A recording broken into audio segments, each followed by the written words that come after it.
Yo, shalom. Shalom, yo. Yo, I'm Black Ice. And I'm Akis. Yo, welcome to the Black Narrative.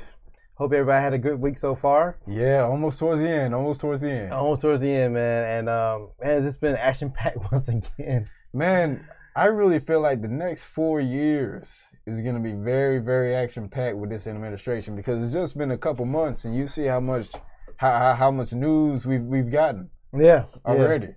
Yeah, and of course, yesterday, the Biden administration finally passed stimulus bill, relief bill.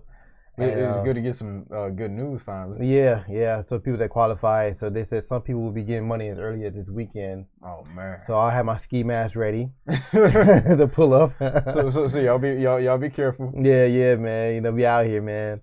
And but yeah, so there are a lot of other things going on. So of course tonight's topic. Oh yeah, and shout out to everybody in the chat, man. Shalom. And then shout out to everybody in our Patreon. I really appreciate y'all's support. It really means a lot to us, supporting our channel. And of course, we take those funds and we reinvest it into this production. Try to make it better. Yeah, try to keep elevation. Yeah, so I thank you all from Patreon and Cash App, PayPal. We really appreciate it. I don't think we said that enough. And also, man, so tonight's topic is about Jermaine Fowler, but we're gonna cover some other stuff that was in the news lately. Yeah. We get to the main topic. It just wasn't enough to make a whole show out of it. So right. We did want to touch on it. Twins, I know, right? Actually, we've been on one accord all day today, man. Right. This is not hoodies, man. This is a thought process today, Seriously. man. Like, we just been thinking up, man, like before the show. So, but yeah, man. So we want to start off with the Biden administration. We'll start with this little press conference thing. We're not too worried about the getting flagged because this definitely is fair use because this comes straight from the White House. Exactly. So I mean, who's gonna copyright us, Biden? Right at this point, yeah, right. Seriously. Yeah. So wouldn't that be something? So let's take a few minutes to we take a few minutes to listen to this press conference. This was done on March 11th, just a few days ago. Okay. And then we'll get more into what was going on that end. Right. Question on with the influx of young people and just migrants in general to the southern border, is there any sense, and I asked this question with obviously you're only 2 months into the administration, but early on you and Secretary Mayorkas very much stressed humanity and trying to move away from the last administration. Does the message need to be tweaked at all? Do you need to say that it's not just about humanity, but also you might not get in, or you probably aren't going to be able to stay? Well, humanity will always be a value from the president on down, but you are right that we are continuing to work to convey to people in the region that this is not the time to come, that the majority of people who come to the border will be turned away, which is factually accurate. And what we're really talking about in terms of the people who are being let in are unaccompanied children. That is a policy decision, which we made. What's interesting is you remember Trump and his wall. Yep, I was thinking that. Right. I was thinking about that. Right. Because we felt it was the most humane approach to addressing what are very difficult circumstances in the region. And that means there are more children, kids under the age of 18, of course, coming across the border. At this point, is this a crisis at the border? Look, I don't think we need to sit here and put new labels on what we have already conveyed is challenging.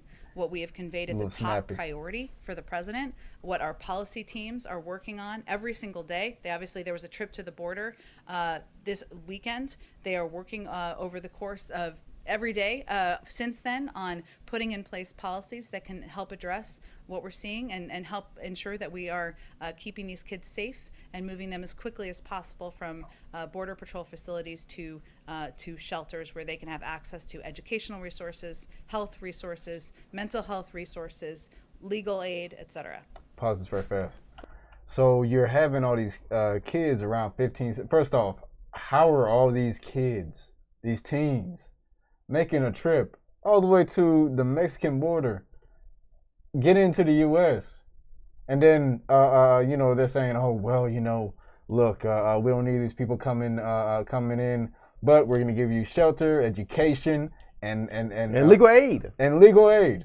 And those are older ones, like you say, Younger people showing up to the border. Mental health assistance. Counselors and all these different things that we're not getting. But don't come to the border, though. Right. Right. Go ahead. follow up on that, Jen, thanks.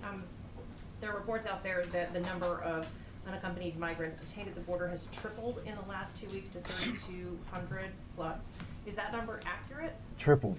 I'm not going to confirm numbers from here. Obviously, the Department of Homeland Security and others oversee the programs and the engagements that happen at the border. I will say that there are a couple of reasons. I know Amr asked about our kind of change in policy, but there are a couple of reasons why we think people are coming to the border. Of course, individuals are fleeing countries where individuals and families are, they're fleeing prosecution, fleeing violence, fleeing economic hardships and other things. The region has also experienced 2 hurricanes in the fall, putting further stress on the conditions in these countries and the circumstances that are facing individuals. And all of this is taking place during a global pandemic that has impacted other countries' economies, placing undue hardships on its people, just as it did in the United States. So there are also a range of factors that are leading individuals to come to the border. Why won't you confirm that number? That's a very important number. We've been very clear that there is an increase, that there are more children coming across the border than we have facilities for at this point in time. Those numbers are tracked by the Department of Homeland Security, so I'm just suggesting that you talk to them about specifics. Well, we talked to them, Jen, they won't confirm the numbers. Well, I would encourage you to go back to them and ask them again. We're not going to confirm them from the White House. It's not our program. It's the Department of Homeland Security. Is the White House encouraging the Isn't department? the Homeland Security underneath the White House? Yeah, so of course they had the numbers because you had to report those numbers to the White House. Man, for her to say that it tripled in the last couple of weeks, now what is causing all these people to come over, teens for that matter? Yeah. Because who's telling them to come over? And then she admitted that they have more people than they have room for in the facilities, right? And then they're allowing press inside the facility, so you don't even know the conditions that they're in inside of the facility, right? So you know what it looks like inside. It can be overcrowded. You just admitted that it's overcrowded. For it to be overcrowded to the point where with kids, with minors, right? Press isn't even coming in. So don't tell what's going on in there, man. They're trying to drown us out, man. They're really trying to swamp us out. But yeah, right. And we've been saying it for the past few shows. Like, he tried to replace us with these immigrants, right? From the south border.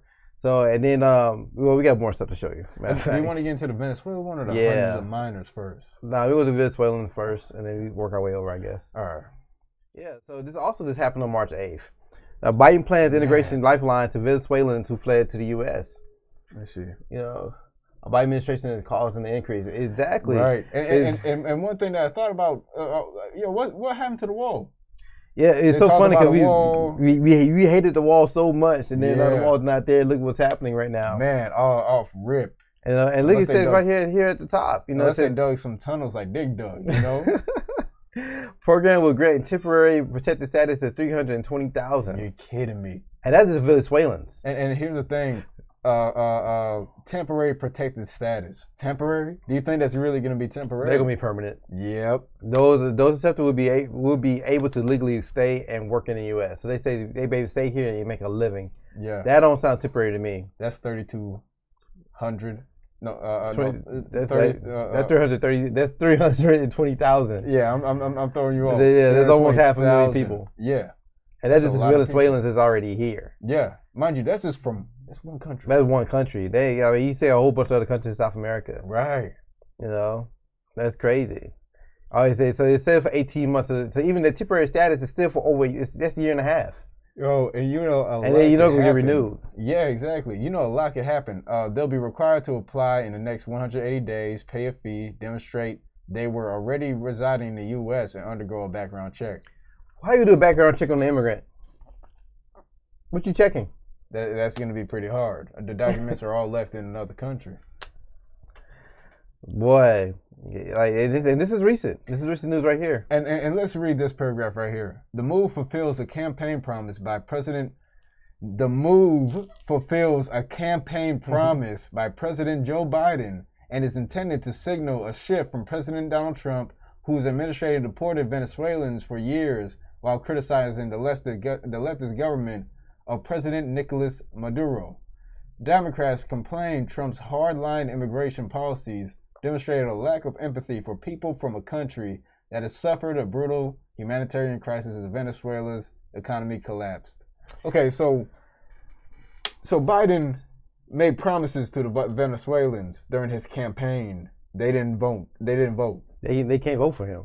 They can't vote. But there's a power struggle going on down there because I remember, I gotta be say a year or so ago, it was some Russian it was some Russian bombers down in there, and those bombers were faster than a fighter jet. Good. The bombers, man. What? So I can see this probably like a key area like Cuba was. Mm-hmm. You know what I'm saying? So it's like last thing you don't want Russia to take control of that country. It's like a Cold War, basically. Yeah, basically, because if Russia take control of that country, they'd be that close to attack America. But here's the thing. They're not gonna the people on top are not gonna let the American people know what's going on with Venezuela and that it really is a mad power grab. They're trying to figure out, okay, who can get this strong hold. Yeah, like how you care about people down there if you don't care about their own citizens right here in the U.S. Yeah, they talk about a humanitarian crisis. You know what happened to Flint and their water. Yeah, you know what I mean. You got all these different problems going on in the U.S. Yep. But you see what Joe Biden promised. Yep. Now, what did he promise black folk during the campaign? That's very tangible. I won't be that mean in my tweets. Right. That's about it. Oh, I'll be nicer than Trump. Yeah, that's pretty much it. He's gonna smile on your face about it. Yeah. And we move on to the next article here. Hundreds of minors are crossing the border each day without their parents. Hundreds. I'd go ahead and say thousands. Yeah. Yeah. They say homeless hundreds, if not thousands. Oh, they talk about miles away. But yeah, I'm pretty sure they're thousands by this point. Man, they crossed the border from Mexico in groups large and small. Most of them teenagers, but some much younger, carrying the names and phone numbers of family members living in the United States. That's interesting, ain't it? It is. So how does that work? Yeah. Home is hundreds, if not thousands of miles away. So they're just walking?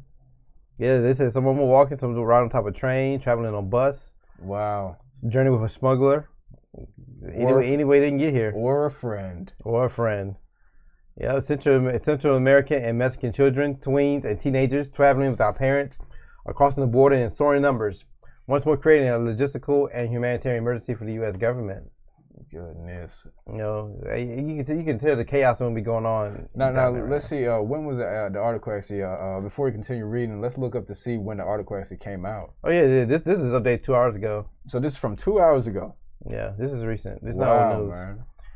The U.S. Refugee Office of the Department of Health and Human Services has more than 2,500 minors in shelters. 8,500. Oh, yeah, 8,500 minors in the shelters this week. An additional 3,500 are stuck in border patrol stations waiting for beds to open up.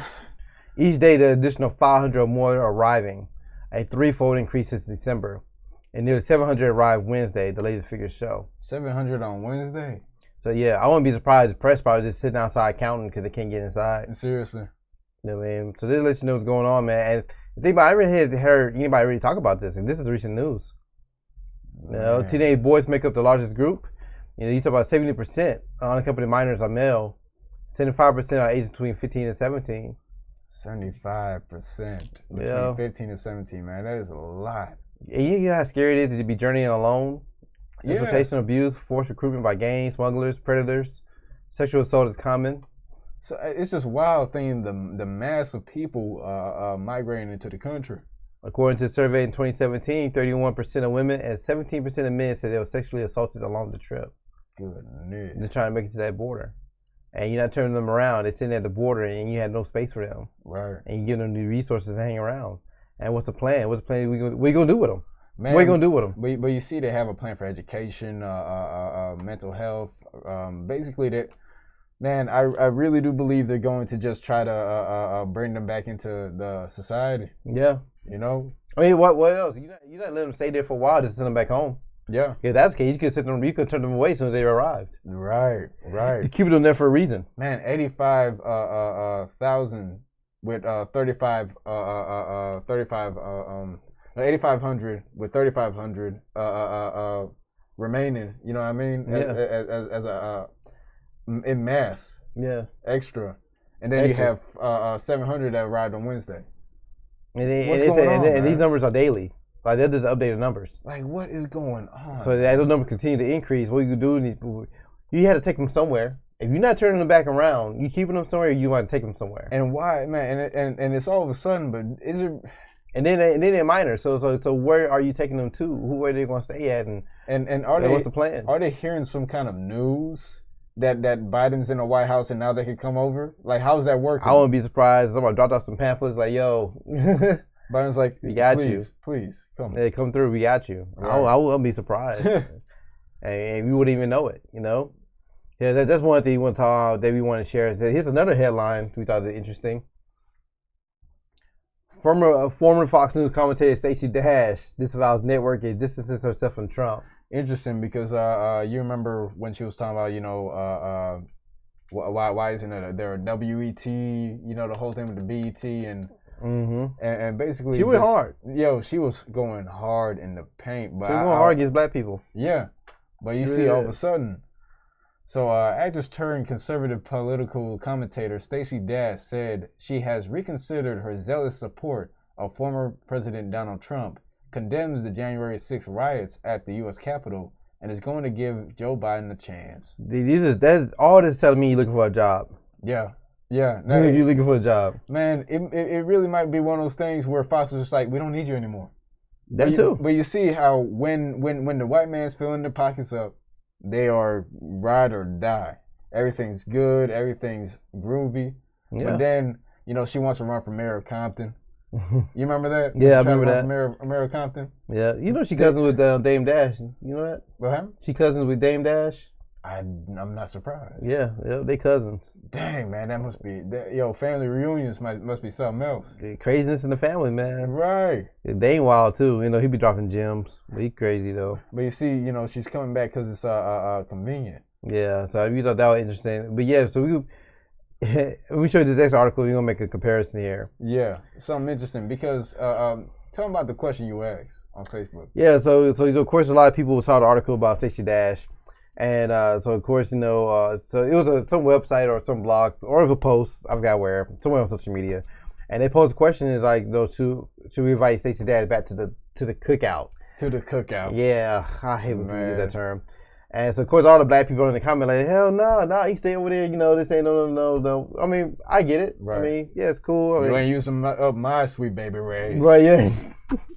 And it is a good barbecue sauce. Right. So yeah. So they always saying like, no, we don't accept her, keep over there, whatever. Right. So I thought it was kind of interesting. So this article here, you got a photo of Prince Harry dressed in a Nazi costume, reveals a world double standard. All right. And this was a while back, but still it happened. Yeah. And this is back when he was 20 years old. Yeah, there you go. You see it right here. Like we tend to forget about this. So this is Megan's husband. This is the man married to a black woman. Everybody's been capping for him. Yeah. I mean, I'm sorry. And some people try to chalk it up to age, but bro, 20, you still grown. 20, you made a conscious decision as an adult to wear a Nazi uniform publicly to a party. Right. You felt that comfortable wearing. You thought that was a good idea to wear that. Not only did you do that, you are royalty. Yeah, royalty on top of that. Literally of the royal British crown, and you did that. You know how many people in the palace saw him with that before he walked out? Yeah. Everybody approved of it. The queen was like, "Oh, that looks so nice on you. Oh, you look so handsome in it." Right. This swastika matches your freckles on your face. I don't know. Right. Let me go out like that. And the funny thing about it was called if there was any other white supremacist at 20. Oh man, throw none of the bus. Look, if it was a good old boy at 20 years old, you would not care about his age. You don't care if he's 20, if he's 17, if he's 5, if he's a white supremacist, if he's a skinhead. Yeah. You're not gonna like him. Not gonna like him. When it's Prince Harry, he was 20. Yeah. It was just age. He didn't know any better. So I posed a question. I posed a question. I broke down Stacey Dash and then what she did and what she apologized for. Right. And I broke down Prince Harry, what he did and what he apologized for. And I just simply asked, would you forgive either of them, or none of them, or not at all? I mean, what you would do. And this got quiet. Did you guys see what happened with Piers Morgan? If so, what are your thoughts on it? What happened? Yeah, all right. Piers Morgan is on BBC, right? He used to be over in the US, but he had a show on BBC. Yeah. And so he's been against the whole marriage of Meghan and Harry. So they were talking about it on his show. Black dude, white dude, white guy. Yeah. I don't know who they child Pierce. Yeah. Yeah. A black guy named Pierce. I don't. But it's good that you ask because I mean, I have maybe Pierce. Yeah. I mean, a lot of black people do have the white Christianized names, myself included. It is true. So anyway, yeah. So he was giving a reaction to the interview, and he was kind of like dismissing her whole thoughts of being suicidal and whatnot. Yeah. And so, of course, co-hosts, they kind of got into him to the point he stormed off the show. Really? Yeah. The co-host or the Pierce. Wow. Yeah, but found out later on that he dated Megan briefly. I don't know, it was like a one-day thing. I think it was like a one-day thing, but he didn't get called back or something, and he's still bitter about it. Yeah. Yeah. I thought it was funny. I didn't really have any thoughts on it, to be honest, man, because. But she ego was hurt. Yeah, but she dated him. If I'm understanding, they just went on a date. How? Like before her and Harry got together. Man, where? And Piers Morgan is man. We show you this guy. Yeah. Yeah, we can show you this guy real quick. Yeah, man. This is who we're working with here. What? Yeah. I've seen him before. You're kidding me. Yeah. He used to be on CNN or something at one point. When the heck did he So date yeah, this Megan? guy. And how did that happen? Yo, where has she been? Hey, man. I guess Mama told her get a white man by any means necessary. Bro, where has she been? Yeah. Where the heck has she? And he's British, ain't he? Yeah. Bro, where did she? Oh yeah. Like he went off, man, with his British accent. He stormed off the show live. Wow. Yeah, and I think he ended up resigning from the show. Like he had his own show, and he just gave up the whole show. Bro, but how did that happen? Yeah, I don't know, man. Well, but they claim that her and Harry was kind of like a blind date setup. Really? Yeah. So she got a blind date with. Man, well, here's the thing, man. You dealing with royalty, man. Like everything is checked out thoroughly. I'm pretty sure, like before he took her out anywhere, right. the family had to see who she was with, where she came from, right? All that. They're not gonna let him just go out with anybody. Could you even go on a blind date with Melania Obama? Nah. Could you go on a blind date with her? No. Mind you, Obama's not the president. Yeah. But the amount of security precautions and everything. You thought it would be no super background check. They when they say references, they probably asking your elementary school teacher how were you at 6. Right. Like they going through it thoroughly. They're going and asking the doctor that slapped you when you were born, how much did you cry?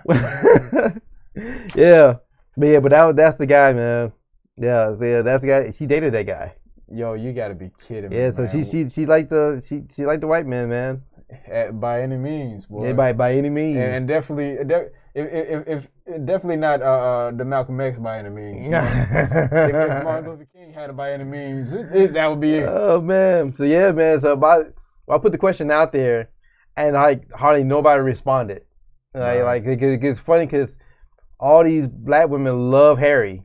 Cause he took Megan away, brought her here. Right. This, that, and the third. I mean, some black men too. Some black men is included in that too. She's a little princess, like it's something off of Disney. Yeah, but I forgot Harry was just wearing that swastika now. Yeah.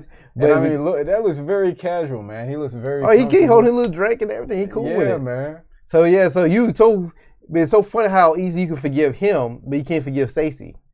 Right. I just put it out there. Now, I ain't saying you should. No, definitely. I'll just put it out there. Like I just feel like it's some type of double standard because I feel like black people are more forgiving of white people than the people that just treat them like shit. Exactly. Or I hate to say that, but they treat them like dirt. Right. And then the people, then your own black people. I mean, because Stacey black. I mean, and she made some very questionable choices all through her life. I totally agree with that. Yeah. So I'm not saying she should be taken back in, but I was just making the comparison. Yeah, because it's one of those things where when it comes to us, we have no forgiveness. Yeah, at all. And we're not saying you should forgive They hate you for life over $5. Bro. But let that white man come in. Oh, let yeah, man, don't even worry about it. Nah, let them come in and murder their whole family. Oh, they want to be Christian. They want to be forgiven. You don't want to press charge. I mean, and we're not making this up. This has happened. Nah, because it comes from that slavery mindset of, just be Christian and forgive your masters. And don't forgive your own people. No, hell no. Yeah, so I just want to make that comparison. And I just thought I was just curious about that, man. But yeah, so we just want to get that out the way before we get to the real deal. Man. And and shout out to Boyce Watkins because I actually found out through him earlier today first, and then when I saw the boys walking, I'm like, let me look this up. Not saying that it would be false news, because I know he do due diligence too, but I just had to read up for myself when I saw it. Because man, a lot of interesting things have been coming out of coming to America. Yeah.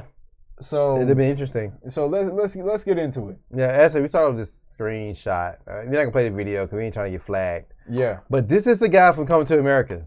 You guys remember the young dude, the one that would play the Prince? What's his name? Jermaine Fowler. Mm-hmm. That's him. Yep. I didn't even recognize him. Yeah. That's him on RuPaul's Drag Race.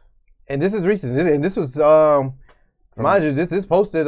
Can't see the end here, but yeah, it says April 2020. April 26th. April 26th. Yeah, almost a year old. Now let me ask you a question. Mm-hmm. What straight man is able to put on makeup like that?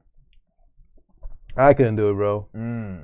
Fame or not, money or not. Right. I can't do it. Yeah. I mean, I'm sorry. I don't care how much money you pay me. And then going on national television, cable show. And not only are you doing this, and he playing a part, man. Like I don't even want to hear play, but so his character is playing Kevin Hart. Right, Kavina Hart. Kavina Hart, yeah. And he was playing Kavina Hart. Yeah. And he was talking just like him in his own drag voice. And I think this is around the time that Kevin kind of getting spanked by the industry when he made his comments, his homophobic comments about his kid. Oh yeah. And so he was like on the whole apology tour. So and that was his character on this show and everything, man. So I was like, man, this is interesting, man. So I was and the thing about it, because you see him in this outfit, but in the cover, in the actual thumbnail we had, he's in a different outfit. Yeah, so it doesn't show that this. I didn't think about that. Yeah, there is a different outfit. Yeah, so that means he must have been on the show for a minute. Dang, he had a whole outfit change. He might have been he might have been for real competing on this show. He trying to win that thing, ain't he? Boy, he was trying to win. Wow. He was in it to win it, man. Trying to see if we get to a point. Yeah. It was a risky choice for Fowler considering Hart spent so much of 2018 and early 2019 embroidering controversies by old former homophobic tweets, but he ended up paying off hilariously. Now I understand how this looks, don't judge me. I'm rebranding myself, okay? I'm here to say I'm sorry. Yeah, definitely him talking as Kevin Hart. Right. Yep. So aside from Fowler's Snatch Game performance, his time of episode will also fill the most heartfelt moments that gave his performance at Kavina Hart a lot more meaning too. Wow, what did he do?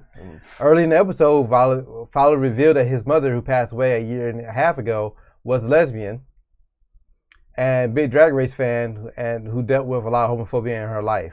So his mom was a lesbian. Yeah, yep. And somehow he got here. Yeah. When Fowler got his first glimpse of himself in the mirror with makeup on, he got incredibly emotional when he realized how much he looked like his mother. Oh, wow. I did not win, but it's actually really sweet that I got to see my mom again, like through me. Fowler said in the episode, I'm never going to forget this. I'm really happy that I did this. And then they said, so are we, Jermaine. Wow. I can't make this up, bro. Let me see.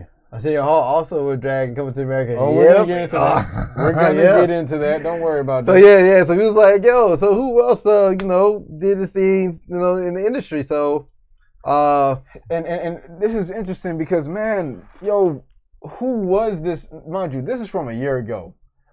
Who was Jermaine Fowler before this? Because I didn't know who he was before seeing the movie. So you see how they're already gearing folks up. The same thing they do with old boy from Atlanta, the dude that played Paperboy. Oh yeah. All of a sudden, he comes out. I forgot his name, but yeah. Right, and then now he's on a world tour. Same thing with Lil Nas Homosex. Yeah. All of a sudden, Lil Nas X is really out there now. He's out there now, really, man. Now he definitely was an industry plant. Yo, because he was definitely a plant. All of a sudden he comes out, and now they are on him like white on rice. Yeah, he was definitely a plant. So it's one of those things where when they come out as homosexual, you notice they get a lot more love. They get a lot more love. They get a lot more placement in the industry. Yeah, we get it by white people love him because he's non-threatening. Right. He's not threatening at all. He's just like a young pop star. Same thing with even Tyler, the Creator. That's another example. You know what I mean? Talented dude. But you notice back when he was with Future and all them, white folk. I mean, yeah, white folk like his stuff, but a lot of people weren't messing with his stuff. He was very controversial when he was with Future and all them. Yeah. When he was saying all that wild stuff in his songs. Yeah. Now he can say the wild stuff, but because he talks about being gay. Him and Jaden Smith. Yeah. Oh, they love it now. Yeah. Same thing with Frank Ocean. Yeah. Because you know how Frank Ocean just got like a legendary, talented dude. Yeah. Very talented dude, but he has like a godly status now. He have a hell of a fan base, because to be honest with you, man, like, I didn't really listen all the way through that last album. I think the last album was Blonde. Blonde, yeah. Yeah, and then before that was that Channel Orange? Channel Orange, yeah. Yeah, like he said, all following from that. I know he dropped like little Lucy tracks here and there, but I was like, yeah. I mean, I guess his biggest breakout was Watch the Throne, I would say. You talking about him being to a mob? Yeah, Because he didn't go up until that point, I think. Yeah. That really like propelled him. That's what made him mainstream. Because everything with Channel Orange, that was because what was that song? The Pyramids. Thinking About You. He had that song Thinking About You. Yeah. That was big on Channel Orange. But it's so funny. Before he even came out, as bisexual, I mean, listened to the album, the mixtape that came out first, Nostalgia. Yeah. What was it? It's called Nostalgia something. I can't remember. Yeah, but anyway, he had a song on there called American Wedding. And for some reason, like some couple of lyrics just jumped out at me. It's like he sung past it so fast. And I'm like, the way he worded it was like, it seemed kind of sus. Yeah, it was kind of sus. And so then, like, I guess a couple years later, when he came out, like, explains it. You know what I mean? Like, right. Yeah, But yeah, you made a good point. Yep. Yeah, he out there. So you see, when it comes to a regular black man, you know what I mean? A lot of, or in the industry, let's say, they got to walk on eggshells. Look at what they did to Kevin Hart. You know what I mean? Where he had to hop in the jet and go on a worldwide apology tour. You know, he went on an apology world tour because of something that was perceived as homophobic. Yeah. Because he's walking on eggshells. Yeah. But when it comes to any of these black men that come out as homosexual, it's praised. Because that's the only way they want to accept us. Yeah, that's it. How they want us, man. Right. Apart from that, we have to be very subservient. So let's go through a list of black men that dressed up in the industry, that dressed up in drag, and let's start up with Mr. Coming to America himself, Eddie Murphy. Yeah. He played it real well. And I'm not gonna lie, did I like this movie? I can't remember. I guess the movie was okay. Did you see this movie? I never understood that guy, Frank Ocean. Don't really listen to him at all. Yeah, I couldn't. I remember Blonde being straight. I like a couple songs from Channel Orange, but I mean that's really... I mean, like I never look. We both music lovers. Yeah, and I never say, yo, we can put on that Frank Ocean album. Right. You know, it's funny because it caught on my earlier today, man. I was just thinking, I was just driving home. Yeah. And I was like, man, the one thing I miss about public transportation, like the only thing I really miss about it, it gave me time to really listen to music. Right. Because Martin in Atlanta takes forever. Like it's not New York. Like Atlanta public transit, like you got to take a world tour for real to try to get to your destination. Man, and that's MARTA's already bad, but Gwinnett Transit is even worse. Oh yeah, even worse. Yeah, you have to take the bus to get to the train. Right. But it gave me time to listen to music a lot. You know, I had my headphones on and I was able to just, because there was so many, and back then you had big music releases. Right. But now, like, so many music do you dropping, it's hard to find time to consume it all. Exactly. Like I just recently went back to the Goody Mob album, and then I'm really digesting it now, and I was like, yo, like, there's some gems on here. Right.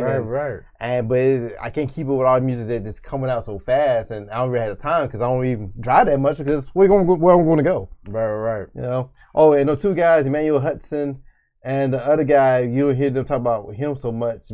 Oh yeah. What happened? Emmanuel Hudson. He's a comedian. He was on Wild Out. Oh yeah, you're talking about the dude with dreads. Yeah. Yeah. What happened to him? That was my point. But no, what did happen? Well, his breakout point was why you you remember that skate? He was dressed like he was talking like the dude's girlfriend. What's the other guy? What's the other guy's channel? What's the guy's name? The other comedian. He had beef with him. I'm just start Chico Bean. No, it was DC. No, he was a guest on the Wildin' Out. was a Yeah, Emmanuel Hudson's on the cast a while now, but the guy, his co-host, he was bigger than Emmanuel Hudson, I guess, at a certain point. They gotta make me look it up now, man. Yeah, you gotta make me like something about why you hating. Now you got asking questions. There we go. That what it was. Hold on. Now I gotta show you because now I'm not gonna be satisfied until I show you. Oh, we gonna get copyrighted. I know, man. Hold on, man. Give me a second here. Spoken Reasons. That's his name. Oh, yeah. Spoken Reasons. Yeah. Yeah. So what happened with him? Yeah. Well, they blew up off that. Asking them all the questions. See, they got the hits. Oh, yeah. Yeah. Well, that's on somebody else's channel. They had millions of hits.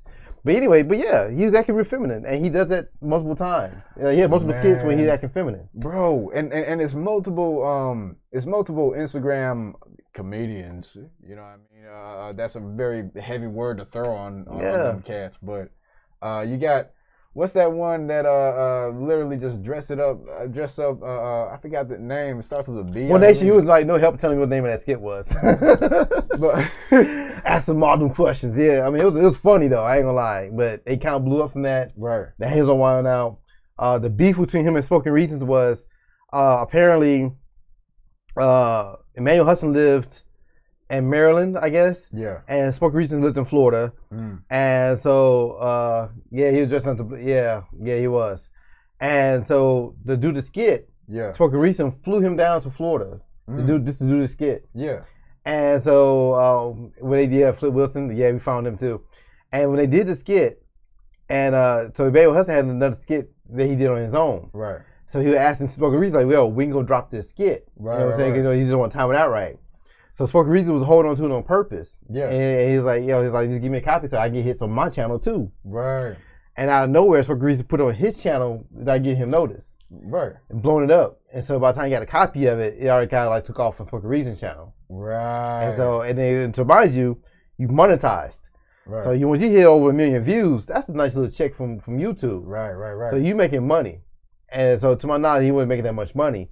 So Spoken Reasons got to a point. He had a Jewish lawyer, manager. Yeah. And he had like in one movie. Spoken Reasons was in the movie. Yeah, he was in the movie. I forgot the name of it. I don't think nobody really saw the movie. He had a smart part in it. Yeah. But the part he had in there is kind of like a Chris Tucker type of character. You know what I'm saying? Yeah. So it didn't really take off. But Emmanuel Hudson, he kept dropping skit after skit, and he kind of like he kept his popularity up. Right. And he landed him on Wild 'N Out, which he's he's funny on Wild 'N Out. Right. You know what I mean? But he has dressed like a woman on a few occasions though. Man, and there was I can't remember the dude's name, but it's some dude on Instagram. You probably seen him, and he constantly dresses like a chick. Sure, which one? There's so many of them now. Yeah. No, I'm talking about the dude that has like full makeup, and the thing is, he's never out of character. He's never out of character. Wow, one of them. Yeah, and it's one of those things where you'll see the dude, and he'll It's rare to see the dude dressed up like a dude. Yeah. More often you'll see him in character, which I really don't. So he's too comfortable being in character, right? Boy, that man is comfortable. Yeah, let's go through this list. Yeah, so you were dressed in the Nutty Professor in orbit. Wow. Yeah. Jamie Foxx. Goodness. Boy, look at that one, boy. That was rough. Oh yeah. That was rough. And this is this in living color? Yes, this is living color. Yeah, this is living color. I remember that. Man, and The Heat. Thank you. Now you look it out. Yep, The Heat. That was the name of the movie. And the thing about it is, this has been going on since the 90s, 80s even. Yeah. You know what I mean? Them. I mean, it's a buck-breaking tactic. Chris Tucker. Oh yeah. Fifth Element. I don't know if you remember that movie or not. I've heard of it. Yeah, this came out in '97, so yeah, nah, you wouldn't have watched this. Yeah, so yeah, he was very flamboyant. This is before Rush Hour. Really? Yeah, but after Rush Hour, he's at I think after Rush Hour, him and Will Smith was at that $20 a movie level. Really? Yeah, and that's I don't know anybody paying that anymore. Yeah, 70s. Wesley Snipes. I think I remember seeing this movie. Yeah, what? To One Fu. All these are men. What's that? This came out 95. I know you ain't seen this one either. Man, and that's the thing. It's like they're finding any reason to put these men up in some dresses. Yeah, yep. Patrick Swayze, John Leguizamo. He's a real popular Latin comedian. He's a good actor. Yeah. But they all dressed in drag in this one. Yeah. Had to do some masculine stuff. Yeah. Oh, shalom, man. Glad you're here. And the thing with Chris Tucker, man, you heard about Chris Tucker on the plane, Epstein's plane. Mm. Yeah. Oh, he's on that. He's on that list too. That's yeah. From what I've heard. Yeah. He was like, man. Surprising. Yeah. 95, man. Martin Lawrence, Shanae. Yeah. Shanae Jenkins, and Bit Mama, the movie. They had sequels to that one. Good news. I want to say they had 2-3 movies. Yeah. Tyler Perry, obviously. That goes without saying.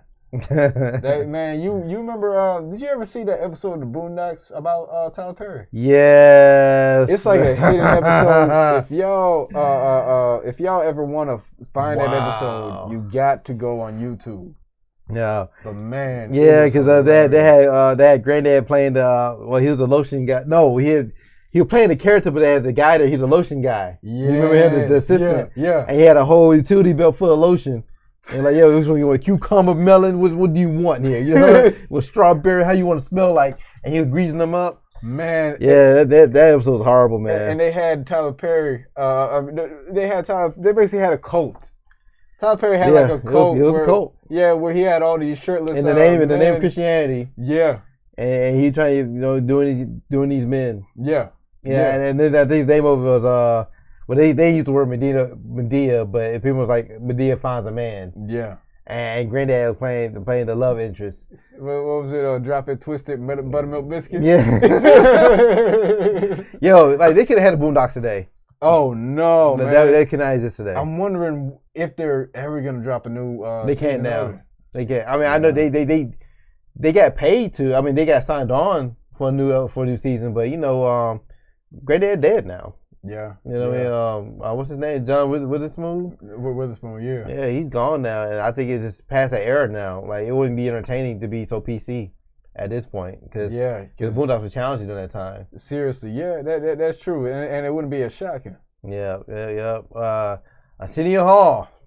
Yeah. Obviously. Yep. Yeah, he did his thing in there. Flip Wilson. Oh, yeah, you just mentioned that in the chat.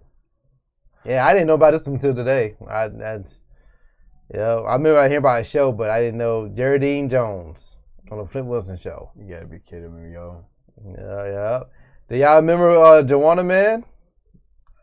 I know you probably didn't see that one either. No. Most of these I ain't seen. Yeah, this is before your time. This Lil' Kim. Yeah. Yeah, wow. Yeah. At one point, I thought this dude was going to blow up. But as a Joanna Man, it never happened. Man, I'm talking about done wore the dress and everything, still ain't blow up. Balled in and everything, man. Right. Like, yeah. That was, 90s vibe movies was a different type of vibe. I think I enjoyed it when I first watched it, but I ain't know any better. Yeah. Ving Rhames, Holiday Heart. Yeah. Oh, yeah. This is another classic movie. I would say this is 90s. Yeah, boy, that was... And honestly, I don't think that's the first time he played a feminine role. I want to say he did it again. I just can't think of it right now. Man, and then there's a sequel to this movie too, by the way. Man, when it comes to Hollywood, they're constantly trying to pen some new ways to get a brother in the dress. Because I mean, how many scenarios are you having where dudes had to dress up in drag? Yeah, that one Lil' Kim look black. Yeah, is it? Yeah, she looked like herself. Not now. Oh man, now she looks like the Bride of Chucky. Yeah, man. But Holiday Heart had a sequel. And mind you, this is not a side character. He was the lead character in the movie. The whole movie was around him. And he was playing that the whole movie? Yes. Yep. Wow. Dang, that was in 2000. Good news. Wow, I didn't know that. I thought it was before that. Sean and Marlon Wayans, White Chicks. Yeah. A lot of people like that movie. That's a big one. Yeah. And man, the Wayans family, man, is so talented, man. There's like 30 of them. Word. Yeah, it's a huge family, and they they broke a lot of ground during their time, man. Because like, Shaq and Charles Barkley, good one. I forgot about that. Charles Barkley, I'm not surprised at all. Yeah. I mean, neither one of them, but especially Charles. Yeah, he probably did before the film. Yeah. So Yeah. He probably came to them, yo, I want y'all to put me in the dress. Please. Yeah, but you know the Wayans, they did Kenny Ivory Wayans. I think he's the older brother. But he's the one that brought In Living Color. Word. And you know, Living Color is like that set the foundation for a lot of celebrities, man. Yeah, that was a huge like Jim skit Carrey show. jumped off from In Living Color. Jim Carrey jumped off from a black show. And that's Yeah, he'll fire Marshall Bill. Really? Yeah, Tommy Davidson. Yeah. Yeah, a lot of celebrities on that show. Man, there's so many. My mind is racing right now, but yeah, it came from that. And you know the sad thing about it is, man, you can't get a living color in this day and age because I mean, it wouldn't be funny. No, they push boundaries. And then I think he was the first. I think Keenan Ivory Wayans. I think he was like the first blockbuster black director. Well, first black blockbuster director. Dang. He directed Scary Movie. Yeah. Scary Movie series. Yeah, like, he made a ton of money from Scary Movie. Those things that's huge. Yeah, so he was doing this thing, and what I say, that's Sean and Marlon. Remember they had their own show on the WB for a while. Damon Wayans was doing movies. I don't remember him. You know, he had a bald haircut, little ears, but he has entertaining movies. Yeah. And then he was on Lethal Weapon a couple years ago on the show. So he did some things. And then they had a sister, Kim Wayans. She was also in Living Color. I don't think she really took off as much. Right. I ain't hear too much from her, but it's literally at least 10 of them. It's a whole squad, and they put each other to work. And now their kids doing comedy now. Word. And doing movies and stuff, man. Like, yeah, they get slept on for the amounts that they did. Had Roland Martin the dress thing. Actually, yes. Oh, wait. He has? Yes, well, remember we showed you, I mean. it was a garb, but still. No, that's the thing. Roland Martin looks, he looks horrible in everything he wears. So imagine much less a garb. Yeah. Oh, man, I wonder if I can find it real quick, man, because, he wore some crazy outfits. And I mean, it's like one of those things you think the man's about to bust out the. She said, Roland Martin, yeah. You went off. No, this not it. Hold on, man. Doing the garb. Yeah, man. He wore some. And Tarina, he has a way of finding these crazy outfits, man. He be turning into memes. Like, he's real good for it. Yeah, Denzel kept it real. Yeah. Denzel kept it real. He's the realest one I know. Yeah. Denzel. He's the realest one I know. Hold on, go. You see that green one? Yeah, that's not the one I'm looking for. That That looked kind of halfway normal on him. But he had this one that looked like a grandma's dress on him, though. Oh, man, I wish I could find that one. Because like, we just found it, like, last week. Which one of y'all is in the cookie jar? Yeah, like, it's so many.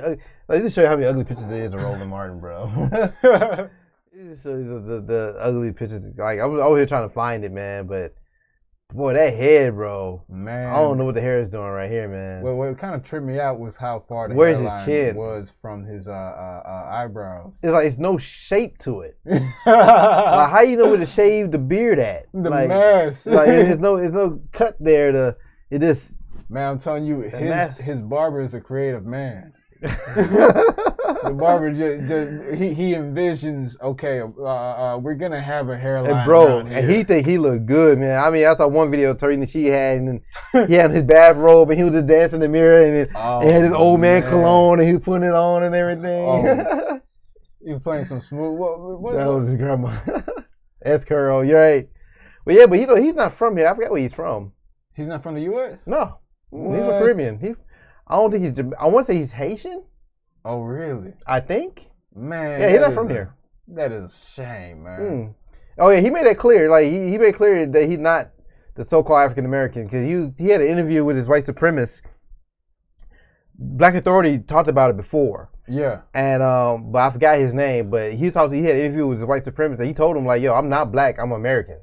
Like, he told that repeatedly. Me. Yeah, he said, like, I'm not black, I'm American? Yeah, like, yeah, and he said that more than once.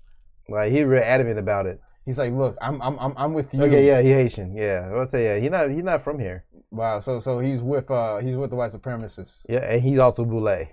Oh man, you know, bro. Yeah, he plays Alpha, I think. Good. He really heavy that, but yeah, he's a big Kamala fan. and of course of Joe. But then they feeling bad right now because really, yeah, I think he really was trying to cap for a job in the White House and he just didn't get it. Yeah. And now he can't really just speak up on it now because he's kind of like he's too late. Yeah, he ain't get a seat at the table. Yeah. So it's like, so to turn back on it now, it's like, okay, what you gonna do? Dang, Shalom, man. Glad you're here. Shalom. And the sad thing about it, if he were to get a seat at a table, search the Roland Martin outfit. Thank you. They'll tell him to pull up a stool. Yeah. Roland Martin looked like somebody who volunteered to be on a casting couch. Oh man, if Joe Budden's casting. Oh. Yeah, type in an outfit. I'm not getting the outfit I'm looking for. Cause he wore some wild stuff. He might have ran and took it down. Yeah, he could have. He might have wobbled over. Yeah, but look at this one here, man. He definitely creepy. But he thinks he's so smooth. Yeah, he look creepy now, man. Yeah, that's weird. Yeah, Richard Spencer. Go back to Richard Spencer. Hold up. Richard Spencer. What was in a movie? Black guy? Black guy. He said he was a man, then a Christian man. I saw that like really. With Austin Chadwick Boseman. Oh, Chadwick Boseman. Yo, yeah. No, Dave Chappelle. Yeah. He refused. He told a story about how he refused. Yeah. Okay, he sent it to me. Thank you. With my email here. With Chadwick Boseman. Boseman. I mean, it's one of those things where you know he played for the industry. At the end of the day, yo, he was peace, though. Much as I like him as an actor, yeah. And like I talk about before Black Panther, I followed Chadwick. I mean, I like his movies that he did, but he's part of the system, man. And then what confirmed it for me, actually going to show you. Did you send to me? Where you sent to me at? Well, hold on, Mod. I thought you sent to my email. Where I can just pull it up. You sent to my email, Mod. I'm not seeing it right now, but until you send it over. Yeah, because what was it? The Golden Gates, Golden Globes. What's that big old award thing they got? No, yeah, I knew. What confirmed it for me by Chadwick. Well, two things confirmed that he's part of the system with Chadwick. Met Gala. That's what it is. The first one, when he got chosen to play Black Panther, he got signed on with Disney. Oh, my bad. Thank you. When he signed on with Disney, I knew that Chadwick was part of the game. Right. And then when I saw him at the Met Gala. That has really confirmed it for me when I saw him there. You know, they had that religious theme. Yeah, that is a very odd thing to have. And they tell you what to wear at the Met Gala. Right. They pretty much tell you what to wear. When I saw he was there, okay, thank you, Ma. Yeah, when I saw him at the Met Gala, I was like, yup, he's a done deal. He's part of the system. And I liked him, man, because I followed him from Yeah, that's the outfit. Thank you, Mod. No. That's the one I was looking for. Y'all done up and done it.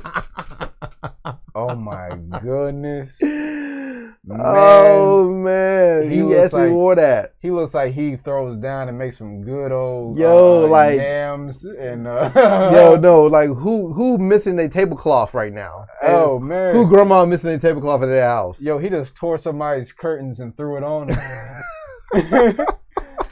He's like, hey, yo, can you tailor this curtain to me? Yeah, man. It's it's rough, man. Oh, sorry, man. That's it. You know the Golden Gates. I know. I get on you. The interview between Richard Spencer and Roland Martin. Thank you. Appreciate that. Yeah, that's what it was. Yeah. I just couldn't think of the name of it. Yeah.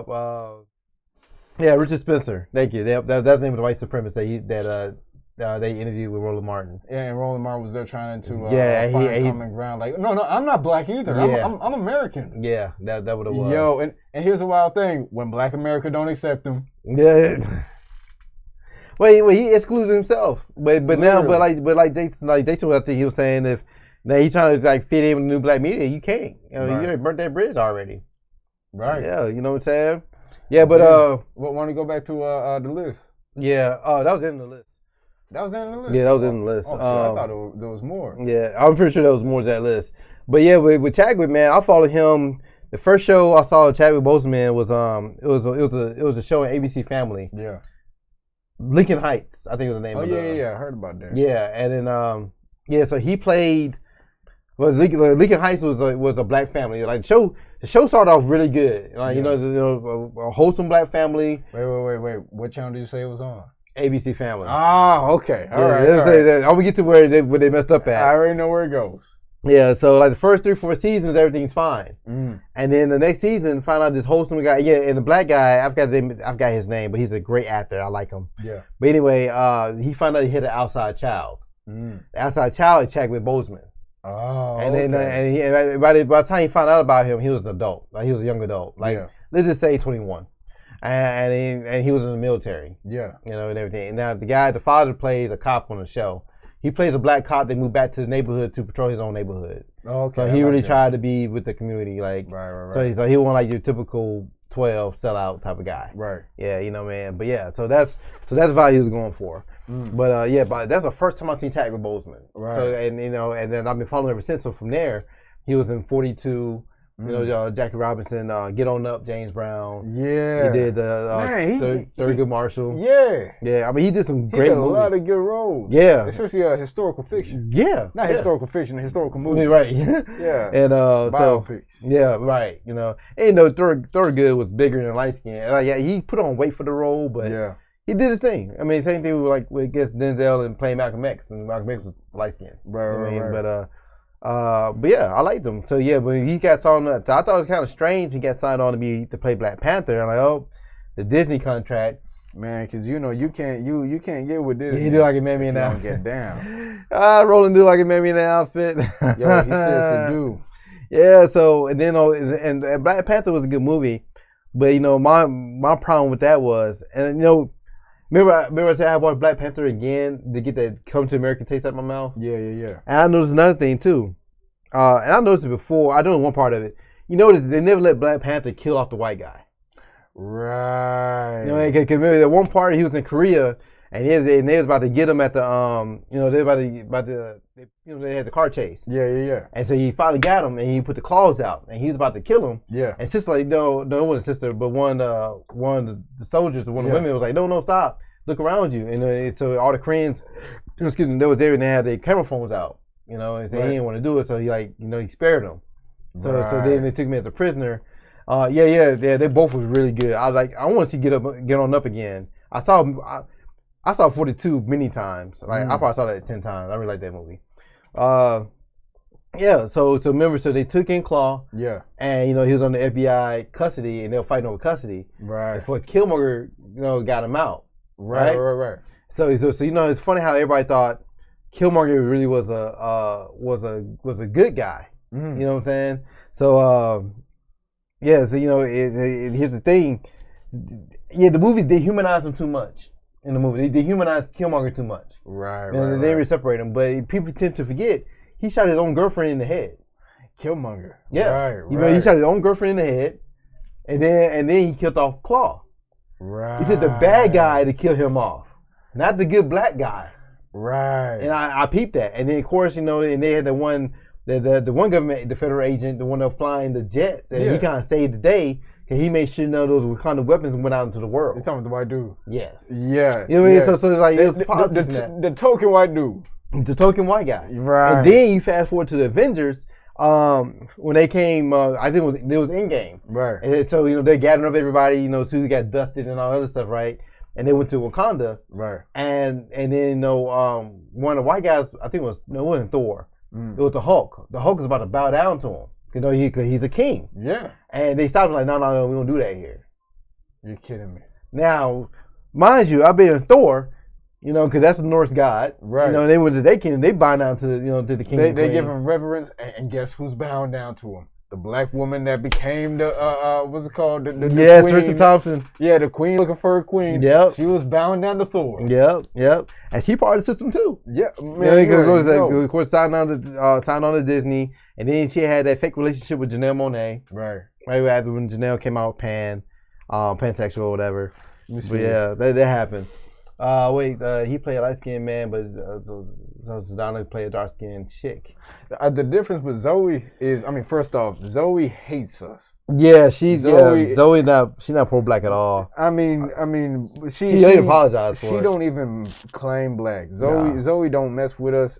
She wouldn't pee on us if we were on fire. Yeah, she does not like us. And another thing too is they had her in blackface. Yeah, they darkened her up. They darkened up many shades. Put makeup on her and all this and a third. And so that's completely. I didn't see the movie. I heard the movie was bad, but I didn't get a chance to see that. Yeah. Played Leo back. Now, guys, y'all don't think Kim Walker was a good guy? No. Here's why. I know there's a very unpopular opinion about Killmonger because I understand, like, Ryan Coogler wrote him some good ass lines in that film. Especially at the end. He said, "I'd rather die, I'd rather die free than go to prison." I forgot how he worded that last scene. Right. He said he was talking about how his ancestors were rather jump out the slave ships. Yeah. Than being a prisoner. Right. And I mean, that line went hard. Yeah. And I think most of us can relate to that. You know what I'm saying? So I agree with that part. Here's why I say that he was not a good guy, right? Because they were saying, oh, Black Panther should save everybody. Look, man, all black people are not the same. Right. And Black Panther, he said again, like, yo, I'm the king of Wakanda. Africa is a continent, not a country. Right. It's a big difference. Right. So technically, that's a whole different race of people. You know? And so, and of course, our personal faith as Israelites, we also believe that as well. Right. Like, you had the Hamites, and he had the Shemites. Right, that is different. True. We may look alike, we may have like the similar skin tones. Right. But this is a whole different country, whole different culture, beliefs, everything. So it wasn't their responsibility to save all of Africa.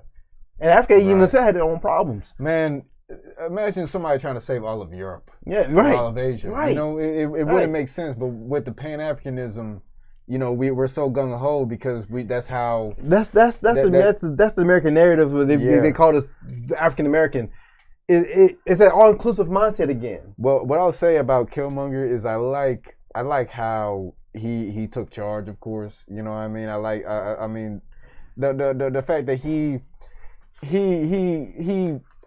didn't stand up for anything that the white man did. You know what I mean. And when it came to the history and all that, but at the end of the day. It was one of those things where it's kind of like a gray area with him. I got more argument against you on that one, buddy. Another thing, he was a murderer. He was trained by the military, by U.S. military. That is true. And so, and I remember in the movie, it's so funny. Yeah. Because it says so in the movie, but the white dude said it so quick and went over a lot of people's heads. Yeah. He said, remember he burnt down the little garden with all the herbs. Yeah. And the white guy's like, the Asian, he was like, yo, he was trained to do that. He was trained by us. They are trained to destabilize governments. They show up. He shows up when there's a change of power. That happens in real life. When there's a change of power in across the world, the U.S. go in there and try to take hold of it. So basically, Killmonger is COINTELPRO. well, I wouldn't say he's not a snitch. But his mindset has been so programmed to act like an American. Right. He really had an American mindset. Of a conqueror and to destabilize the government. He didn't come there to save Wakanda. He came to take over. That is true. You know what I'm saying? So he burnt out the garden to prevent future kings from having it, right? Right. And then his plan was to send out weapons to all over the world to I love my people, bro. Yeah. But I don't want guns in everybody's hands. Oh, heck no. It was no sense of. Heck no. He was about to cause chaos. It was no order in how he was going to do things. He was just, it was blind rage. And a lot of people don't think of it like this. If Killmonger would have been successful, the same thing, he would have freed you from your oppressor, then he would became your oppressor. Right. Yo, we just did a Bible study about this. He didn't do this out of love. Right.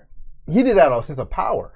And arrogance. And that's the thing about it. It's kind of like Napoleon in Animal Farm, where, you start out opposing a certain system, but then slowly you become the people who. Because how he was trained. Right, you become the people he was indoctrinated. Who you fought against. Yeah, I mean, he was raised in America. I can see that. I can see that. He raised in America with the MIT. Well, the comic books. He graduated from MIT. Smart guy. And then you working with a terrorist company, a terrorist country. Right. So you become them.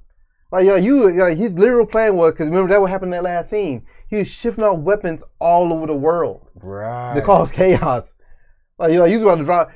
And the thing about it wouldn't end well for Wakanda. We put this in comparison. And then what America did to the black neighborhood, they did drop off weapons and drugs to cause chaos in the neighborhood. That's true. Exact same playbook. Because those weapons weren't used to rise up. You know what I mean? Right. We didn't rise. Yeah, we didn't take those weapons and those drugs and rise up against the oppressor. We used them against ourselves. Right. He wasn't a good leader. Yeah. He didn't expect the leadership there. It's funny. I'm so glad I watched it again because sometimes watch a movie you catch something you catch before. It's been some years since I watched it. Right. And so another thing I caught on to too that Black Panther also said. Yeah. You know nothing about Wakanda.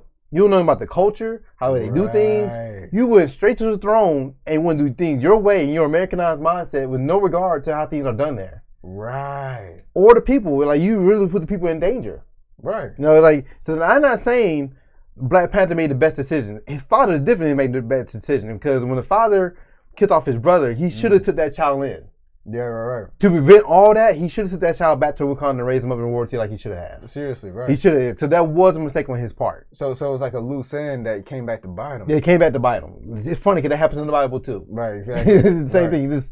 There's a lot of stuff that they relate to in real life, but I just feel like in the script they humanized him too much and we related to him so much because he was an African American. Right. And he had that radical mindset, what they call radical mindset. But he didn't realize that his mother and father were two separate races of people. They're not the same race. Killmonger was biracial. Right. He was biracial. Or he was two different peoples. Yeah. Two different people. Yeah, because all people are not the same. Like you said, you go to Africa, bro.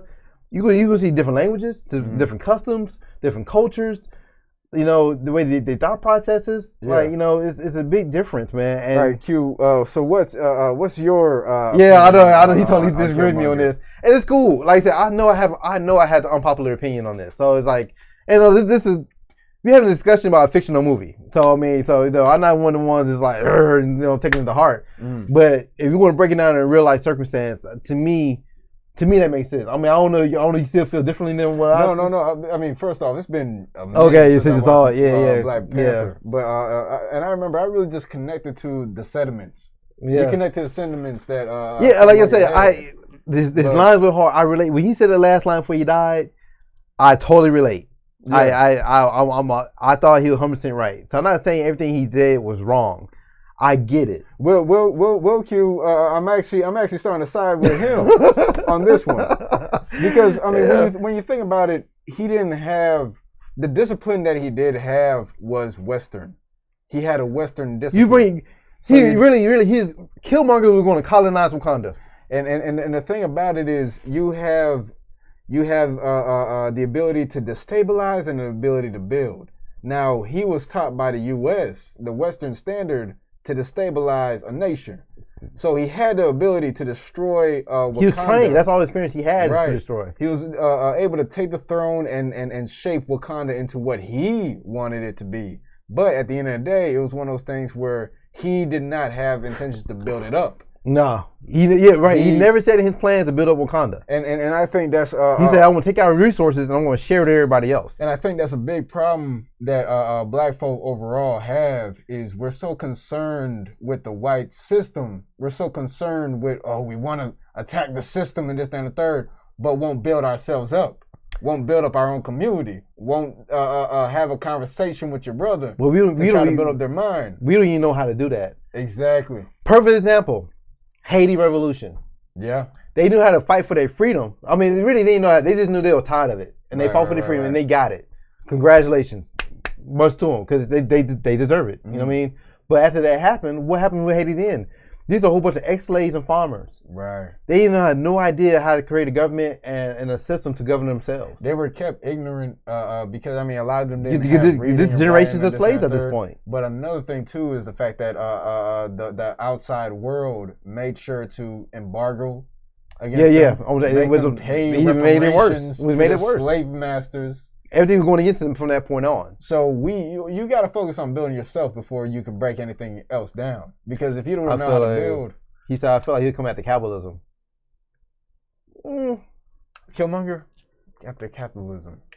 Here's the thing about it. With capitalism, what would he build up? You know, would it be something more even? Well, you know, a good question. What do you expect Killmonger... What would he expect to getting out of causing chaos? Outside world screwed him over as well. Yeah, exactly. Yeah. But what he expect to accomplish, like, it'd been different when he was trying to get the people out of America. You just try to take over what was already there. Like, you know how hard it is to change a whole government? And especially an economic system. Because the government could shift, but the economic system stays the same. Because at the end of the day... And our mindsets. Right. We used to, man, all black people today... Look, we just witnessed that with the whole Prince Harry and Meghan interview. We felt empathy and sympathy for a couple that literally millionaires. Right. Because he said he was bringing his family out of a racist family, and he brought them to a racist country. Mind you, Mr. Nazi. Mr. Nazi here. Yeah. And we felt pity for that. You know, we keep falling for the same okie doke. Like, we used to have a very slave mindset on top of that. Right. You know, we don't know. I mean, like you say, man, when the time comes, man, when it's time to leave this place, because it will be a time we're going to have to leave this place. And a lot of people are going to die here because they fell in love with their oppressor. Yeah, that Stockholm Syndrome. And they fell in love with capitalism. And taking the mindset of the oppressor doesn't mean you don't hate him. You know what I mean? That and I think that might be the case with Killmonger because he still used these government tactics. He still used the ways of the oppressor in order to stabilize Wakanda because he felt that something was owed to the black people of America from Wakanda. But he never built a plan. And that's another thing too. He didn't even come peacefully. No. Imagine if he tried to build an alliance. Imagine if he used that effort to build an alliance. Yeah, he came to conquer. Cause I think that's another thing too. Because like even if his plans were to save his people in America, right? To save the African Americans, right?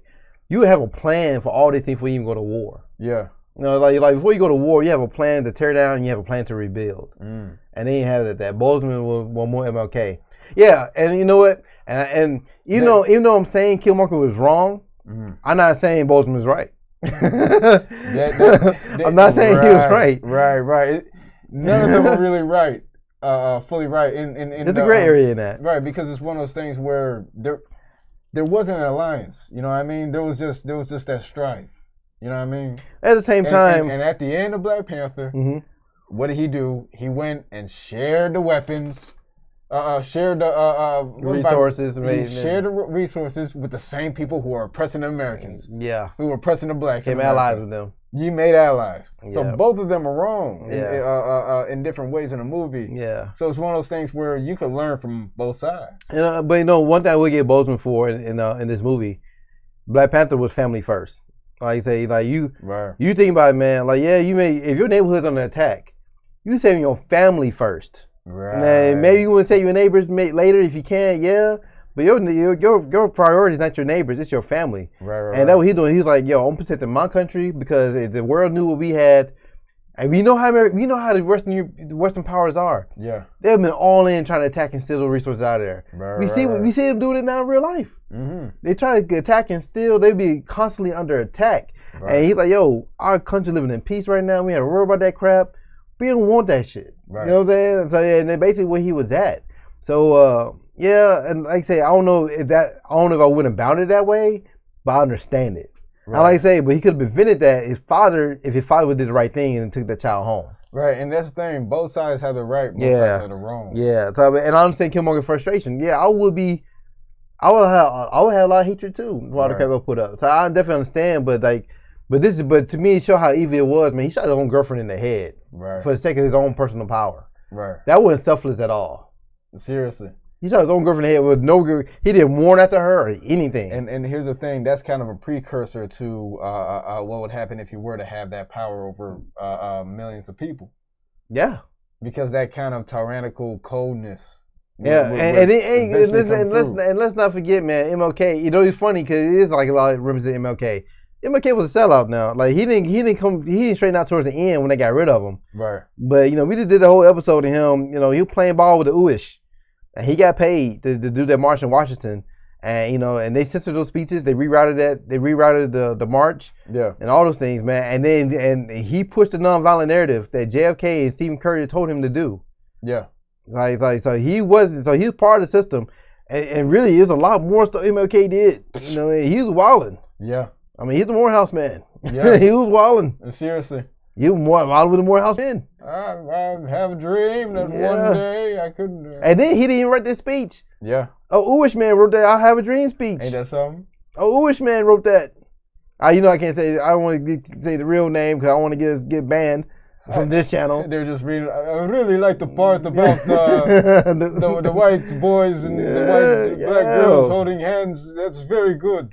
They control that whole thing, man. They showed us the whole narrative to integrate, and they don't integrate to the Uish people. Have their own community to this day. They do not integrate with us. They tell us to integrate and run our businesses and do us wrong, man. Like that's just, We ready to wrap up? Let's go to the last article about let's see. No, the one before that one. Oh, okay. That one. Because the reason we actually named tonight's show, is Jermaine Fowler, the new Eddie Murphy, is because you see this article right here by the Daily Beast. Coming to America star Jermaine Fowler is literally the next Eddie Murphy. Oh man, ain't that something? Yeah. So they're like kind of setting them up. I said I never heard of this guy before the movie. I never seen him stand up comedy. I mean, because Eddie Murphy was a game changer during his career. Right, and but I really think this article, and what was this article actually written? I mean, it had to be recent. Yeah, March 3rd. Mm-hmm. The thing that interests me about this article is the pattern, oftentimes of when a black man comes out as gay, they start promoting them. Mm-hmm. So I really think this might be kind of a his initiation. Right. Into the Hollywood. Right. So this is kind of like this might be a precursor. And I mean, of course, watch this. Yeah. But the fact that they're already putting him on, they're trying to set him up as the next Eddie Murphy. First off, what does that mean in this day and age? Right.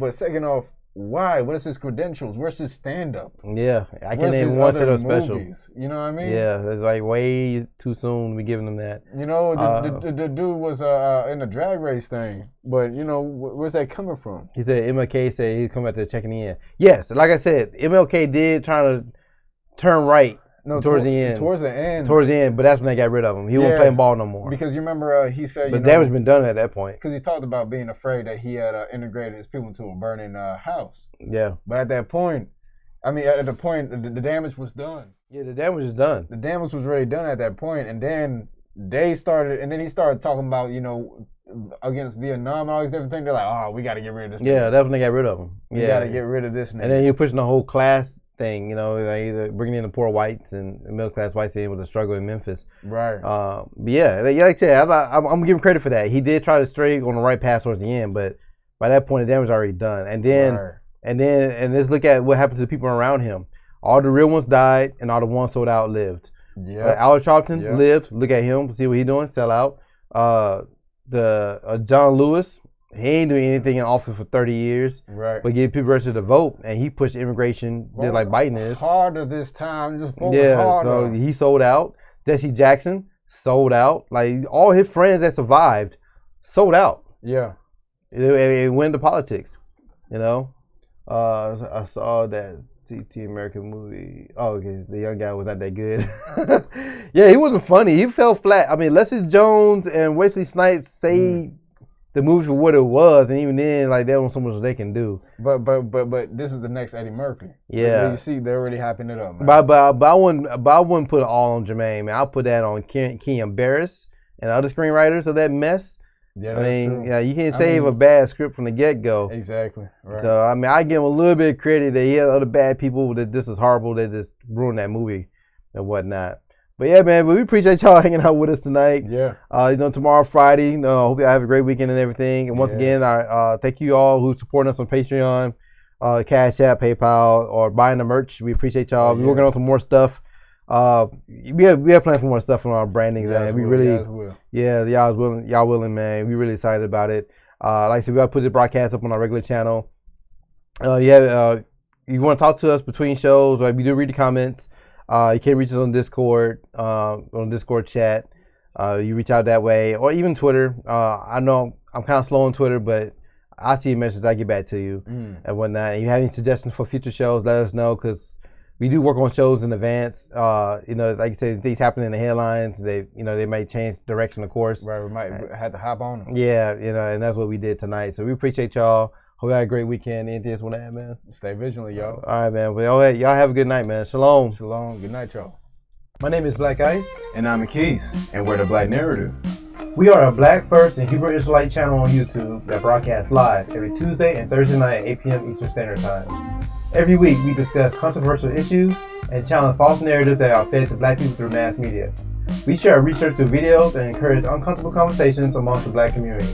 Our show features topics such as exposing fact checkers, the racist history of medical research, the origins of so-called Black Greek fraternity organizations, Christian origins of HBCUs, and much, much more. Look at The Black Narrative on YouTube or go to our website, www.theblacknarrative.tv. Shalom.